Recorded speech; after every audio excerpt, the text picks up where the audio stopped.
Hating the Earth was easy. It was always there to hate. A filmy blue eye hanging in the black sky, winking side to side.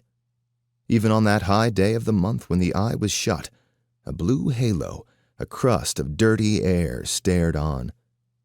It asked to be hated, sending its people who thought Luna's land was ugly and her cities strange and her gravity comical, sending its message that Earth was the source of all the life in the universe, as if nobody had ever been born on Luna or Mars or the Frames, never mind the far worlds, sending its stupidity and its lies. It was full as a pimple of trash and stink and jealousy, spitting them all by shipfuls at Luna, hating Luna for not being another piece of Earth itself, refusing even to call the world by its proper name, as if moon meant owned, as if gravity made property. What was there to do except hate it back? Matthias Ronay sat in his best cold spot, looking up at the blue eye and hating it until his jaws hurt. Then finally he looked down, to the lunarscape under the eye, and felt better for what he saw there. Matt sat, suspended, between two walls of the Copernicus A Port Service Building. Two broad, smooth concrete slabs, a couple of meters apart, sloped at 30 degrees off the vertical. Between the walls was a network of structural glass rods, each as thick as Matt's thumb. He sat comfortably nested in the net on his folded jacket and a cheap beta-cloth chair cushion, about 2/3 of the way to the roof, the floor some 10 meters below him.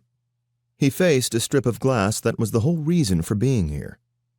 The clear glass strip was 15 decks wide and as high as the whole wall.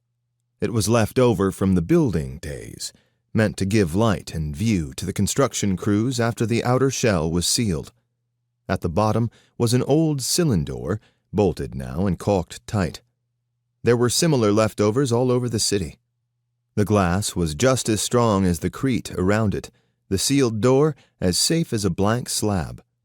No one would bother with busting vacuum just to replace them, and with that, Matt was entirely pleased. Because, for all that it looked on the nasty Earth, the window also opened directly onto the A-port. The 3-day Wonder shuttles from Earth dumped their trash on the little pads at Seaport. B caught the system ships from Mars and the Frames and the Jovian moons. Those were good ships, sometimes beautiful ships, but they only went out and back. Home traffic, suborbital hoppers and Big Dippers back from the water run came down at Old Landing on the other side of the city. They were important, Matt knew, but they went nowhere at all. Another lunar city, a comet. Nowhere.